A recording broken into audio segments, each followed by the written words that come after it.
Bonjour à toutes et à tous et bienvenue dans le JT du groupe Revue Fiduciaire. On découvre tout de suite les titres de ce jeudi 22 février. Options pour le régime réel d'imposition, prime conventionnelle de tutorat et les défaillances d'entreprises en baisse. C'est une information relative à l'option pour le régime réel d'imposition qui ouvre cette édition.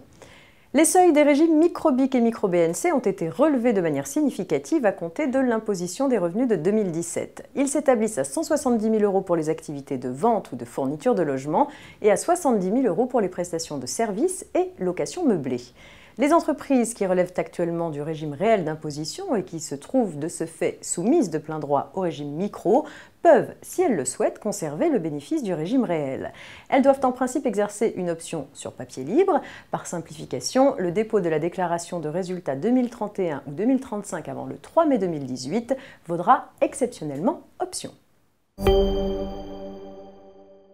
Prime conventionnelle de tutorat à présent et cette précision de la Cour de cassation. Une entreprise peut confier à l'un de ses salariés volontaires une mission de tutorat pour favoriser la transmission des savoir-faire et des savoirs, accompagner des stagiaires ou faciliter l'intégration de nouveaux salariés recrutés dans le cadre d'un contrat en alternance ou d'un contrat aidé. Si dans certains cas, la loi prévoit que le salarié tuteur doit être formé à sa mission de tutorat, elle n'impose en revanche aucune compensation financière pour l'exercice de cette mission. Le versement d'une prime de tutorat peut toutefois être décidé par l'employeur ou prévu par accord collectif. Mais une telle prime est-elle due au salarié tuteur pendant les périodes où il n'exerce pas ses fonctions de tuteur faute de stagiaire à encadrer? Pour la Cour de cassation, la réponse est non. Selon elle, seul l'exercice effectif des fonctions de tuteur ouvre droit au versement de la prime de tutorat.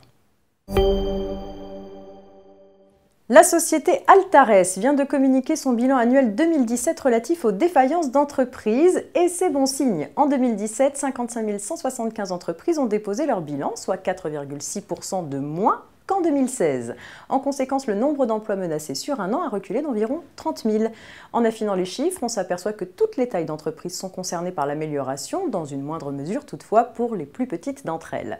Ainsi, la baisse la plus significative est de 17,2% pour les entreprises de 50 à 99 salariés, tandis qu'elle atteint seulement 4% pour celles de moins de 3 salariés, 3,3% pour les entreprises de 3 à 5 salariés et, un peu mieux, 9% pour celles dont le nombre de salariés est compris entre 6 et 9 salariés.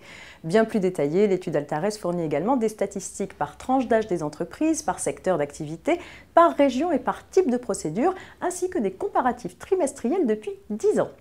C'est la fin de ce JT, je vous souhaite une belle journée et rendez-vous demain.